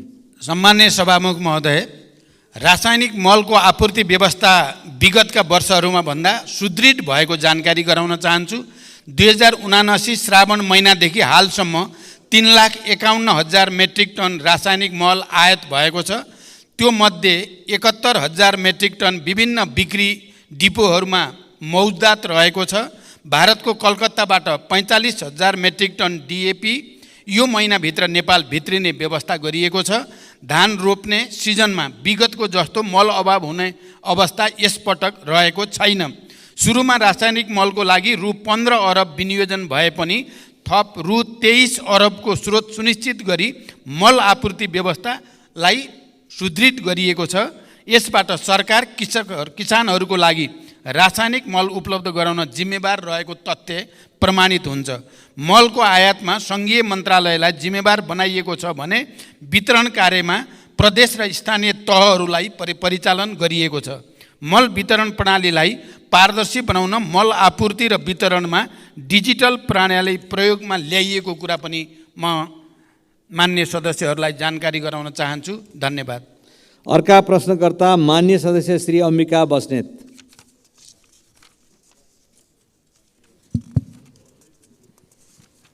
सम्माननीय सभामुख महोदय मार्फत सम्माननीय प्रधानमन्त्रीज्यूसँग जिज्ञासा राख्न चाहन्छु।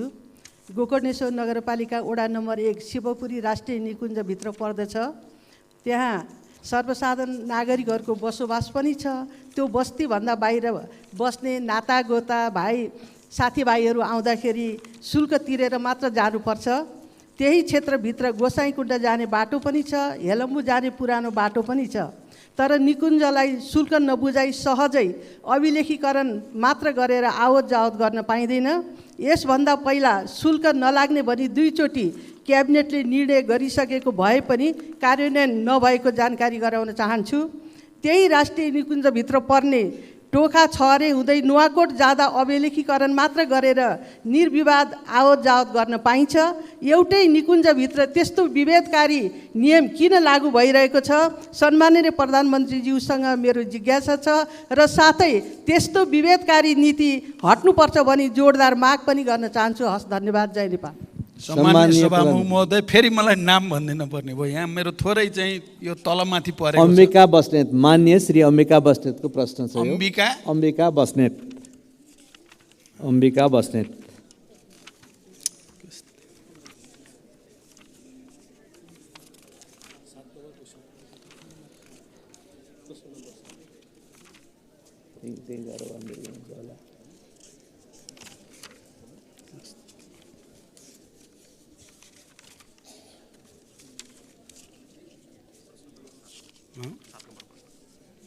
नम्बरै छैन रहेछ के? कसरी गडबड खाए छैन? कसरी गडबड खायो? प्रश्न साथै छैन यहाँ। मान्य सदस्य, एकचोटि फेरि प्रश्न भनिदिन म अनुरोध गर्दछु। मेरो तयारीमा केही कमजोरी रहेको देखियो। सम्माननीय सभामुख महोदय मार्फत सम्माननीय प्रधानमन्त्रीज्यूसँग जिज्ञासा राख्न चाहन्छु। गोकर्णेश्वर नगरपालिका वडा नम्बर 1 शिवपुरी राष्ट्रिय निकुञ्जभित्र पर्दछ।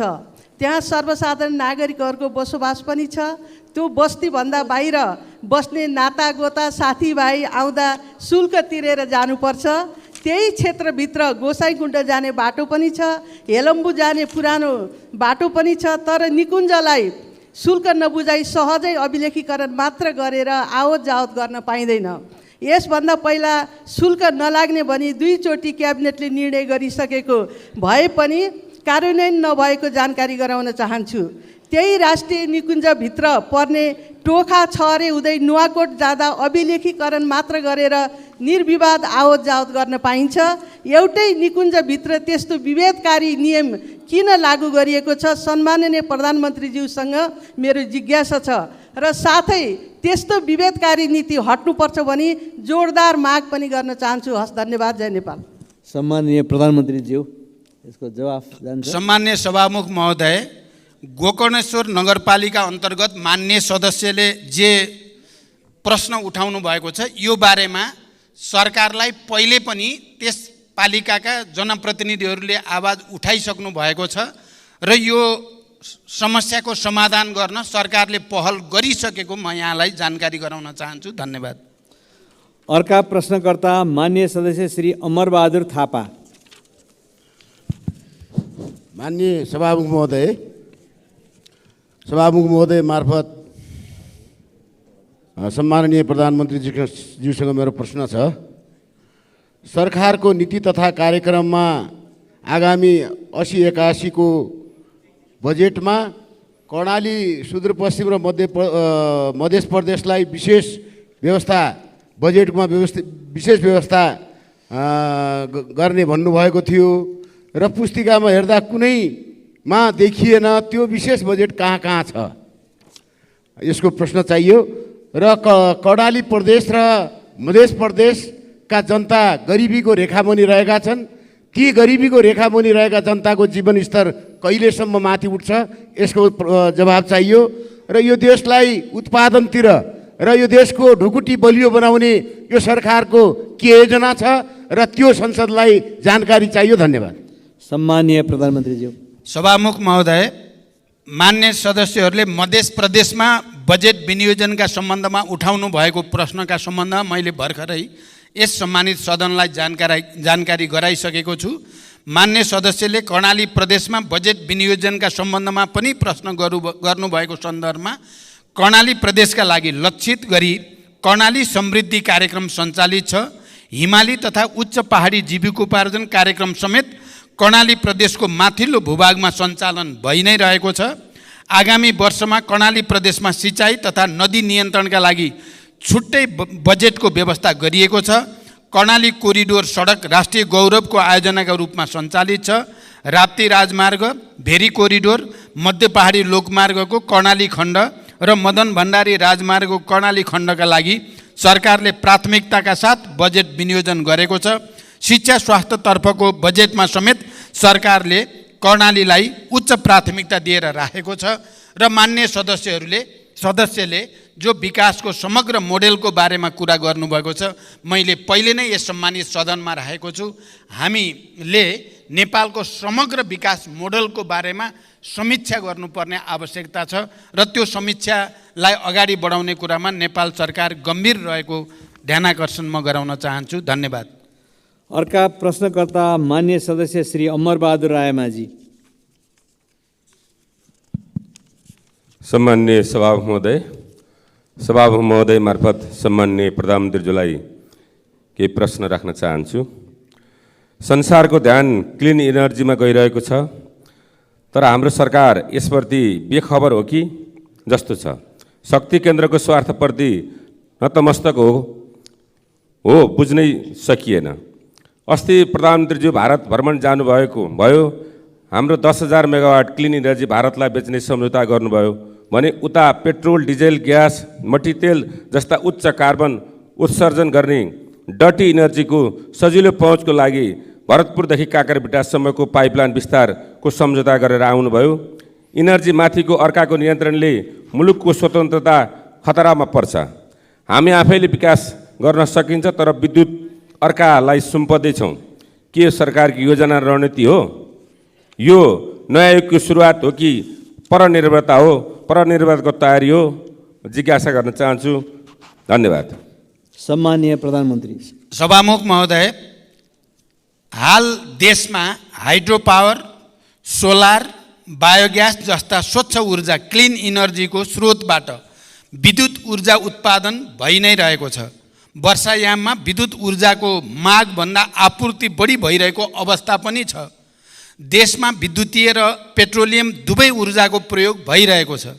विद्युतको प्रयोग बढाउँदै लाने र पेट्रोलियम पदार्थको प्रयोग कम गर्दै क्रमशः विस्थापित गर्ने सरकारको नीति छ भन्ने कुरा म स्पष्ट गर्न चाहन्छु। नेपालमा विद्युतीय सवारी कम गर्दै क्रमशः विस्थापित गर्ने, पेट्रोलियम पदार्थको प्रयोग कम गर्दै क्रमशः विस्थापित गर्ने सरकारको नीति छ। नेपालमा विद्युतीय सवारी साधनको प्रयोग भर्खर मात्र सुरुवात भएको हो। अधिकांश सार्वजनिक तथा निजी सवारी साधन पेट्रोलियम पदार्थमा आधारित रहेको यथार्थ हामी सबैलाई जानकारी नै छ। सबै सवारी साधनलाई एकै पटक र अहिले नै विद्युतीय सवारी साधनमा रूपान्तरण गर्न प्राविधिक रूपमा पनि सम्भव छैन भन्ने कुरा बुझ्न हामी कसैलाई पनि अप्ठ्यारो पर्दैन। पर्दैन। त्यसैले विद्युतीय ऊर्जाले पेट्रोलियम ऊर्जालाई विस्थापन नगर्दासम्म पेट्रोलियम पदार्थको सहज आपूर्ति गर्नुका साथै देशको आर्थिक विकासका लागि ऊर्जा आपूर्तिको दिगो सुरक्षालाई मध्यनजर गरी पेट्रोलियम पाइपलाइन विस्तार सम्बन्धी कार्य अगाडि बढाइएको हो। यसका साथै आपतकालीन अवस्थामा समेत इन्धन आपूर्तिको वैकल्पिक स्रोतको व्यवस्थापन गर्नुपर्ने भएकोले पनि पेट्रोलियम पदार्थको उपभोगलाई तत्कालमा शून्यमा झार्न सक्ने अवस्था छँदै छैन। यसलाई सहज र किफायती बनाउन पनि पेट्रोलियम पाइपलाइन निर्माण कार्य विस्तार गर्न खोजिएको हो। यसबाट इन्धन आपूर्ति सुनिश्चितता हुने, उपभोक्ता मूल्यमा कमी आउने तथा व्यापार घाटा न्यूनीकरण गर्न सहयोग पुग्ने विश्वास सरकारले लिएको छ। धन्यवाद। अर्का प्रश्नकर्ता माननीय डाक्टर अमरेश कुमार सिंह। सम्मानीय सभामुख महोदय, हाम्रो संविधानको प्रेम्बलमा लेखा छ, प्रेम्बल कुनै पनि संविधानको मुटु हुन्छ। त्यसमा लेखा छ कि सामन्ती निरङ्कुश केन्द्रीकृत एकात्मक राज्य व्यवस्थाले सृजना गरेको सबै प्रकारको विभेद र उत्पीडन अन्त्य गर्दै बहुजातीय, बहुभाषिक, बहुधार्मिक, बहुसांस्कृतिक तथा भौगोलिक विविधतायुक्त विशेषतालाई आत्मसात गरी विविधता बीच एकता, सामाजिक सांस्कृतिक एकबद्धता, सहिष्णुता र सद्भावलाई संरक्षण प्रवर्धन गर्ने, वर्गीय, जातीय, क्षेत्रीय, भाषिक, धार्मिक, लैंगिक विभेद र सबै प्रकारको जातीय छुवाछुतको अन्त्य गरी आर्थिक समानता, समृद्धि र सामाजिक न्याय सुनिश्चित गर्ने समानुपातिक, समावेशी र सहभागितामूलक सिद्धान्तको आधारमा समतामूलक समाजको निर्माण गर्ने सङ्कल्प गर्दै ठिक यसको प्रेम्बलको भावना विपरीत 62-63देखि नै मधेसका 20 जिल्ला बजेट विनियोजन कम भएको देखिन्छ। साथै यसको प्रभाव सिधा मधेसको जिल्लाको सदरमुकाममाथि परेको छ। चाहे त्यो झापाको भतपुर होस्, चाहे सुनसरीको इनरवा होस्, चाहे सप्तरीको राजविराज होस्, चाहे सिराको मारर होस्, चाहे सर्लाहीको मलङ्बा होस्, चाहे रौतहटको गौर होस्, यो सबै सदरमुकाममा देखिन्छ कि त्यहाँ बजेट विनियोजन नभएको कारणले त्यो सबैको उठीवास भइरहेछ। नयाँ नयाँ सहर हाइवेतिर बस्दै गइरहेछ। साथै यसको कारण के हो? दोस्रो कुरा, 72 को संविधानमा समावेशीको ग्यारेन्टी गरिन्छ, तर यता राज्यको सम्पूर्ण संरचना, सुरक्षा निकाय, प्रशासनिक निकाय, न्यायपालिका, कूटनीतिक क्षेत्र असमावेशी हुँदै गइरहेको छ। खास गरी प्रधानमन्त्री बनिसकेपछि कति सरकारले नियुक्ति गरिरहेछ र त्यो नियुक्तिमा कति दलित, जनजाति, मधेसीको प्रतिनिधित्व छ। त्यतिकै नै राज्यको संरचनाको शक्तिको बाँडफाँडमा पनि के लेखा छ कि संघ, प्रदेश र स्थानीय तल नेपालको स्वतन्त्रता, सार्वभौमिकता, भौगोलिक अखण्डता, स्वाधीनता, राष्ट्रिय सर्वाङ्गीण विकास, बहुदलीय प्रतिस्पर्धात्मक, लोकतान्त्रिक, गणतन्त्रात्मक, संघीय शासन प्रणाली, मानव अधिकार तथा मौलिक हक, कानुनी राज्य शक्ति, पृथकीकरण, नियन्त्रण तथा सन्तुलन, बहुलता र समानतामा आधारित समतामूलक समाज, समावेशी प्रतिनिधित्व र पहिचानको संरक्षण गर्नेछ। यो दिशामा झन् उल्टो गइरहेको हामीलाई आभास भइरहेछ। यसमा प्रधानमन्त्रीको जवाब चाहिन्छ। धन्यवाद। सम्मानीय प्रधानमन्त्री। सम्मानीय सभामुख महोदय, देशको समग्र विकासको निम्ति सरकारले लिएका नीतिगत प्राथमिकता र विभिन्न विशेष क्षेत्रको विकासका लागि गर्नुपर्ने लगानी, आवश्यकताका आधारमा बजेट विनियोजन भएको कुरा मैले यस अगाडि पनि जानकारी गराइसकेको छु। मानव विकासका सूचकाङ्कमा पछि परेका कर्णाली प्रदेश, सुदूरपश्चिम प्रदेश र मध्य प्रदेशलाई विशेष प्राथमिकतामा राखी स्रोत साधनको न्यायपूर्ण विनियोजन गरिएको कुरा पनि म स्पष्ट गर्न चाहन्छु। राज्यको सम्पूर्ण संरचनालाई समावेशी बनाउँदै समावेशी लोकतन्त्रको सुदृढीकरणका लागि सरकार प्रयत्नशील पनि छ र प्रतिबद्ध पनि छ। सोही अनुसार विभिन्न नीतिगत, कानुनी र प्रक्रियागत सुधारहरूलाई निरन्तरता दिने कुरामा सरकार स्पष्ट रहेको जानकारी म मान्य सदस्यलाई गराउन चाहन्छु। धन्यवाद। अर्का प्रश्नकर्ता मान्य सदस्य श्री अमृतलाल राजवंशी।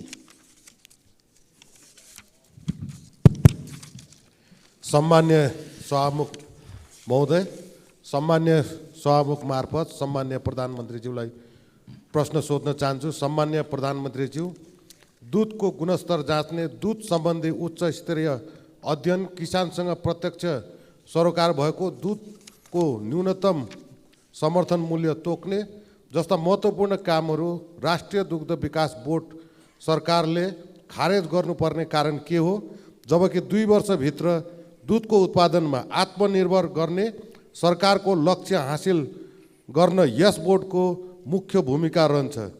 साथै मिति 2080 असार 7 गते माननीय कृषि तथा पशुपन्छी मन्त्री र सचिवज्यूसँग भएको छलफलमा उहाँहरूले दिएको जानकारी अनुसार केही तथ्याङ्कहरू परिवर्तन भएकोले सोही अनुसार प्रश्न सोध्न चाहन्छु। लम्पी स्किन रोगको महामारीले 21,000 भन्दा बढी गाई भैँसी मरिसकेका, 6,08,200 गाई भैँसीहरू यो रोगबाट सङ्क्रमित भएका एवं 76 जिल्लामा यो रोग फैलेको अवस्था छ र यस विषयमा सरकारले के गरिरहेको छ स्पष्ट जानकारी होस्। धन्यवाद।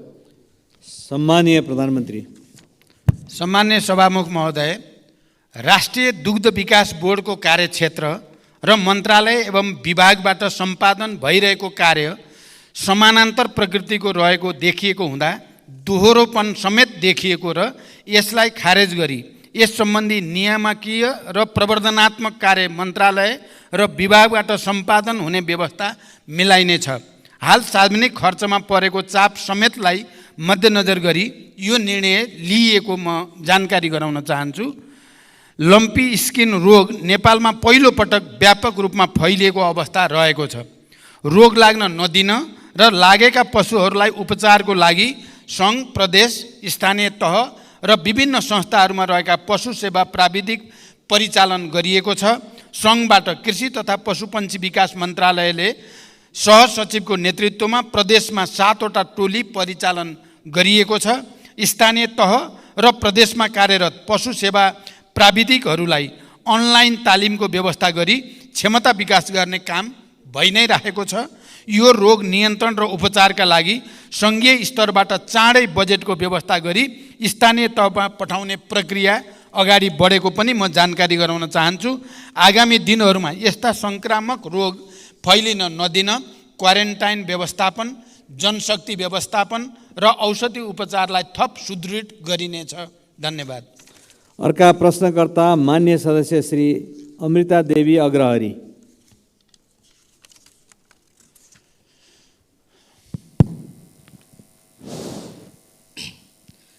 सम्मानीय सभामुख महोदय, सम्मानीय प्रधानमन्त्रीज्यूसँग मेरो प्रश्न थियो, विषय नागरिकताको थियो। अब नागरिकता समस्या सर्वोच्चबाट चाहिँ अनुमोदन भइसकेको हुनाले मेरो प्रश्न चाहिँ छोटो भइसकेको छ। म अवश्य केही अब अरू कुरा छोडेर केही भन्न चाहन्छु। नागरिकता जस्तो संवेदनशील विषयमा देशलाई विभाजन गर्ने र राजनीतिक दावपेचको विषय बनाउनु हुँदैन। यहाँ बसेका जति हामी सांसदहरू थियौँ, सबै पक्षबाट जन्मसिद्ध नागरिकको सन्तानलाई नागरिकता मिल्नै पर्छ भन्ने सबै चाहिँ मान्यजीहरूबाट म सुन्दै आएको थिएँ। यहाँ नागरिकताको विरोधी मैले कसैलाई देखेन। हामीले जे देख्यो यहाँ सिस्टमको लागि कुरा उठेको थियो, किनभने विधिको शासनमा जबसम्म चाहिँ देश सिस्टममा चल्दैन तबसम्म देशको भविष्य हुँदैन। सिस्टमको विरोध मात्र गरिएको हामीले देख्यो, कसैको यो मान्यता चाहिँ यस्तो थिएन। तपाईको केही प्रश्न छ? मेरो प्रश्न यही नै हो। प्रश्नमा जानुहोस्। सभामुख महोदय, दोबारा फेरि चाहिँ हाम्रो प्रधानमन्त्रीज्यूबाट चाहिँ विधिको शासन ख्याल गरेर मात्र अगाडि बढ्नुपर्छ, नत्र लाखौँ चाहिँ अरबौँ खर्च गरेर यो प्रतिनिधि सभा का चाहिँ के अरे उत्पादन भएको हो अनि प्रतिनिधि सभालाई चाहिँ माइनस गरेर अगाडि बढ्नु यो पनि देशको लागि दुर्भाग्य हुन्छ। फेरि चाहिँ भविष्यमा यस्तो चाहिँ कुरा नदोहोऱ्याओस् भन्ने चाहिँ मेरो प्रश्न हो। धन्यवाद। सम्माननीय प्रधानमन्त्रीज्यू। सम्माननीय सभामुख महोदय, माननीय सदस्यले नागरिकता सम्बन्धी उठाएको प्रश्न र उहाँले नै भनि नै सक्नुभयो। हिजो मात्रै सम्मानित अदालतबाट यो बारेमा फैसला आइसकेपछि उहाँले उठाउनु भएको प्रश्नको जवाब अदालत स्वयंले दिइसकेको हुनाले मैले दिइराख्नुपर्ने आवश्यकता भएन। मलाई जहाँसम्म लाग्छ तपाईँले अहिले पनि नागरिकता जस्तो संवेदनशील विषयमा यो प्रतिनिधि सभा या हाम्रो राष्ट्रिय राजनीतिमा सहमतिबाट जानुपर्छ भन्नेमा मेरो पनि बुझाइ त्यस्तै नै छ।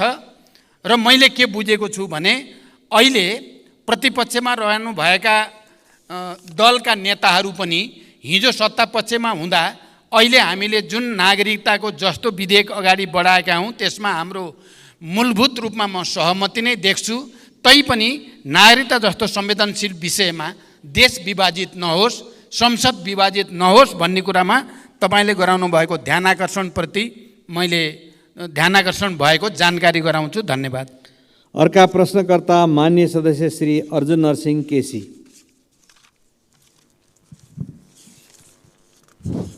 सभामुख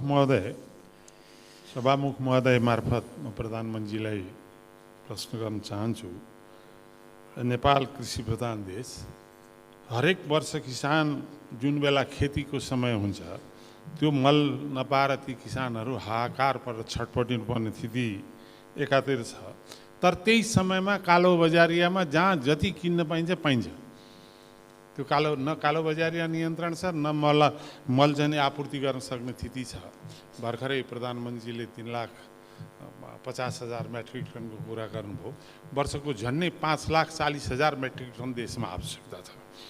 अब त्यसैले यो भोग्नु एकातिर त्यो छ भने यो दुःखद अवस्थालाई चिरेर जसो तसो उत्पादन गरेका कृषकहरूको दुध, तरकारी, फलफुल तथा खाद्यान्नको न्यूनतम मूल्य पनि नपाएर सडकमा फालाफाल गर्नुपर्ने स्थिति हामीले प्रत्येक दिन जस्तो देखिरहेका छौँ। र त्यो सँगसँगै अर्कोतिर उपभोक्ताले चर्को मूल्य चुकाउनु पर्ने स्थिति जुन छ, त्यो स्थितिको अन्त्य के यो वर्ष अन्त्य हुनसक्छ? त्यसमा विश्वास गर्न सकिन्छ? त्यसमा सरकार साँच्चै दृढ छ? धन्यवाद। सम्माननीय प्रधानमन्त्री। सम्माननीय सभामुख महोदय, कृषि उपजको बजार प्रणालीमा कृषकले न्यून मूल्य पाउने र उपभोक्ताले चर्को मूल्य तिर्नुपर्ने अवस्थाको अन्त्य गर्न प्रमुख खाद्यान्न बालीको सिजन पूर्व नै समर्थन मूल्य तोक्ने व्यवस्था नेपाल सरकारले गरेको छ। दूध उत्पादक कृषकहरूले पाउने न्यूनतम मूल्य तोकिएको छ भने उखु उत्पादक कृषकहरूलाई रु 70 प्रति क्विन्टलको हिसाबले अनुदान उपलब्ध गराउने व्यवस्था मिलाइएको छ। तरकारीको बजार प्रणालीमा देखिएका समस्या समाधान गर्न विकेन्द्रित प्रणाली अपनाई प्रदेश सरकार र स्थानीय सरकारलाई समेत जिम्मेवार बनाउने गरी कार्य अगाडि बढेको छ। आधुनिक कृषि बजार पूर्वाधारहरूको विकास तथा व्यवसायीहरूसँगको सहकार्यमा खरिद सुनिश्चितता गर्ने गरी कार्यक्रम सञ्चालित छन्। बजारको माग अनुसार नाशवान कृषि उपजको उत्पादन गर्न बजार सूचना प्रणाली स्थापना गरी कृषकहरूलाई सुसूचित गर्ने कार्यक्रम बनाइएको छ। बढी उत्पादन भएको कृषि उत्पादन कोल्ड स्टोरमा राख्न सक्ने गरी पूर्वाधार विकासको कार्य अगाडि बढिरहेको छ। सरकारले केही कृषि उपजको न्यूनतम समर्थन मूल्य तोकिसकेको छ भने मान्य सदस्यहरूको सुझाव अनुसार सम्भव भएसम्म अन्य उपजको पनि न्यूनतम समर्थन मूल्य तोक्दै जाने सरकारको नीति रहेको जानकारी गराउन चाहन्छु। धन्यवाद। अर्का प्रश्नकर्ता मान्य सदस्य श्री अशोक कुमार चौधरी। सम्मान्य प्रधानमन्त्रीज्यू, मेरो नाम नोट गर्नुहोला। मेरो नाम अशोक कुमार चौधरी, फेरि भुल्नुहोला। सम्मान्य सभामुख महोदय, म सभामुख मार्फत प्रधानमन्त्रीज्यूलाई केही प्रश्न गर्न चाहन्छु। सम्मान्य प्रधानमन्त्रीज्यूले स्वयं 2080 जेठ 22 को सम्मानित सदनको बैठकमा सीमा सुरक्षा समस्या हल गर्दै लाने बताउनुभयो। तर भारततर्फ 4262 स्थानमा सीमा स्तम्भ मर्मत गर्नुपर्ने, 1533 सीमा स्तम्भ हराएको र चीनसँग 2वटा सीमा स्तम्भ निर्माण गर्नुपर्ने महालेखाको प्रतिवेदन 2079 छ। सभामुख महोदय, राष्ट्रिय अखण्डता, स्वाधीनता, राष्ट्रियतासँग जोडिएको सीमा रक्षा, निर्माण र मर्मतका लागि यो सरकारबाट आवश्यक बजेटको विनियोजन नहुनु सरकारको लाचारी र लम्पसारवादको प्रकाष्ठ हो। के सरकार स्वयं राष्ट्रियता कमजोर बनाउन लागेको हो? होइन भने राष्ट्रिय हितको रक्षा गर्न सरकारलाई के कुराले रोकेको छ? म सम्माननीय सभामुख मार्फत सम्माननीय प्रधानमन्त्रीज्यूलाई यसको उत्तर चाहन्छु। धन्यवाद। सम्माननीय प्रधानमन्त्री। सम्माननीय सभामुख महोदय, नेपालको सार्वभौम सत्ता, राष्ट्रिय स्वतन्त्रता, भौगोलिक अखण्डता, सिमानाको सुरक्षा, राष्ट्रिय एकता लगायत राष्ट्रिय हितको रक्षाको लागि सरकार संवेदनशील र निरन्तर प्रयत्नशील रहेको जानकारी म गराउन चाहन्छु। यसै सन्दर्भमा अन्तर्राष्ट्रिय सीमा सुरक्षालाई थप सबल, सुदृढ र प्रभावकारी बनाउन सीमा स्तम्भहरूको नियमित मर्मत सम्भार गर्दै जाने र बोर्डर आउटपोस्टहरूको सुदृढीकरण र थप स्थानमा आउटपोस्ट निर्माण गर्दै लैजाने विषय सरकारको उच्च प्राथमिकतामा रहेको छ र सोही बमोजिम स्रोत साधन र जनशक्तिको व्यवस्था पनि गरिएको छ। हालसम्म स्थापना भएका 250 बोर्डर आउटपोस्टहरूमध्ये 128वटाको भौतिक संरचना निर्माण भएको र चालु आर्थिक वर्ष 79-80 सम्ममा थप 10 बोर्डर आउटपोस्टहरू